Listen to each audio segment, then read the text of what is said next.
श्री स्वामी समर्थ मंडळी, छान असा पावसाळा सुरू झालेला आहे आणि बाहेर मस्त पावसाची अशी रिमझिम सुरू आहे. अशा ह्याच्यात मुलं म्हणाले, मम्मी आपल्याला खेकडा भजी कर. आणि असं पावसाच्या सीझनला पाऊस चालू असताना काहीतरी कुरकुरीत असं खाऊच वाटतं की नाही. मग म्हटलं चला, नेहमी आपण कांदा भजीच करतो की नाही, आज थोडासा वेगळा प्रयोग करून पाहूयात. त्यासाठी मी इथं 2 छोटे छोटे कोबी घेतलेले आहेत. ह्या कोबीचे काय केले, वरचे पानं आहेत की नाही, पत्ता कोबी घेतलेले आहेत. या कोबीचे वरचे पानं काढून घेतलेले आहेत आणि नंतर ते स्वच्छ असे धुवून घेतलेत. नंतर त्याचा जो देठ आहे की नाही, देठाकडचा भाग जो निब्बर असतो तो कापून घेतलेला आहे मी. आणि नंतर त्याचे 2 भाग केलेले आहेत की जेणेकरून आपल्याला खिसायला ते सोपं जाईल. कारण अखंड कोबी व्यवस्थित खिसलं जात नाही आपल्याला पाहिजे त्या पद्धतीने. त्यामुळं त्या कोबीचे काय करायचे, 2 भाग असे करून घ्यायचे आहेत. आता ह्या मोठा कोबी असला ना तरीही चालेल, तर त्याचेही असेच भाग करून घ्यायचे की जेणेकरून आपल्याला हातात बसेल खिसताना.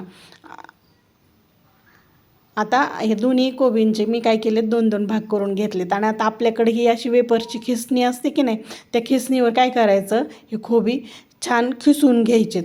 आणि म्हणजे कसं त्याचे असे मोठ्या अशी खिस पडतो.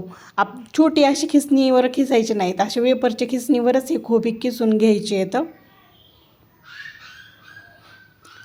आता तुम्हाला मी दाखवते कसा खिस पडला आहे तो, असा मस्त लांब असा. तर अशा पद्धतीनेच दोन्हीही कोबी मी काय केलं, त्या वेपरच्या खिसणीवर खिसून घेतलेले आहेत.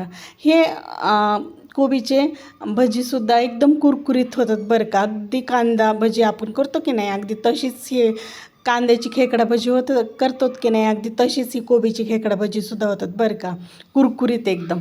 नंतर हे कोबी आपला इथं खिसून झाला आहे, त्याच्यामध्ये मी काय केलं, मीठ घातलं. मीठ पहिल्यांदा घातलं आहे, नंतर त्यामध्ये थोडंसं तिखट घातलं, थोडंसं जिरे घातले मी चुरगाळून, आणि धने घातले. धनेही छान चुरगाळायचे आणि घालायचे आहेत. त्याच्यामध्ये ओवा घालायचा आहे. ओवाही चांगला क्रश करून असंच घालायचं आहे.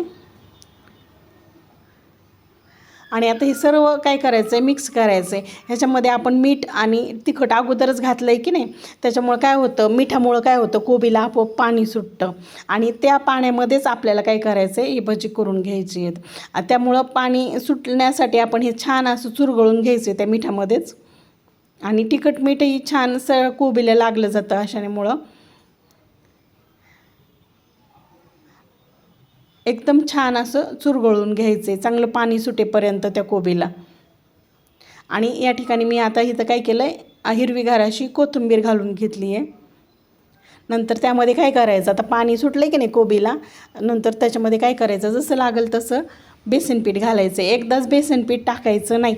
आणि आपण जे खेकडा भजी करतो की नाही, त्याला बेसनपीठ जास्त लागत नाही. आणि आता त्याच्यामध्ये एक थेंबरही पाण्याचा उपयोग मी इथं केलेला नाही आहे किंवा घातलेलं नाही आहे मी त्या थेंबर बी पाणी. आणि जसं लागेल तसंच मी बेसनपीठ त्याच्यामध्ये घालते आहे. असंच नाही, एकदाच बेसनपीठ घालायचं नाही आहे.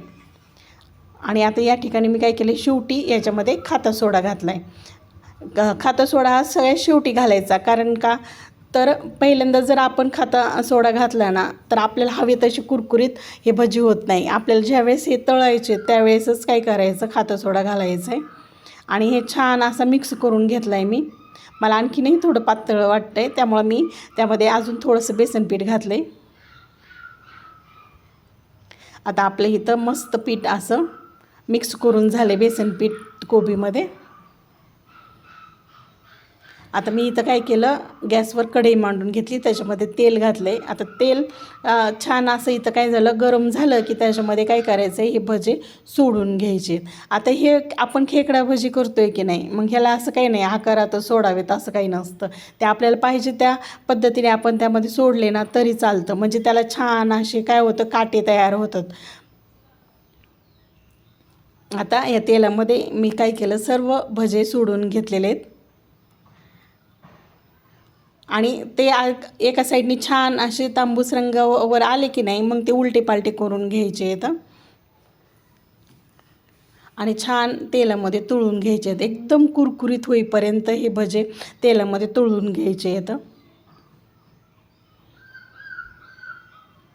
पाहू शकता तुम्ही किती छान असे काटे आलेत ना भज्यांना. आणि आता आपलं इथं पहिला घाणा तळून तयार आहे, आपण काढून घेऊयात.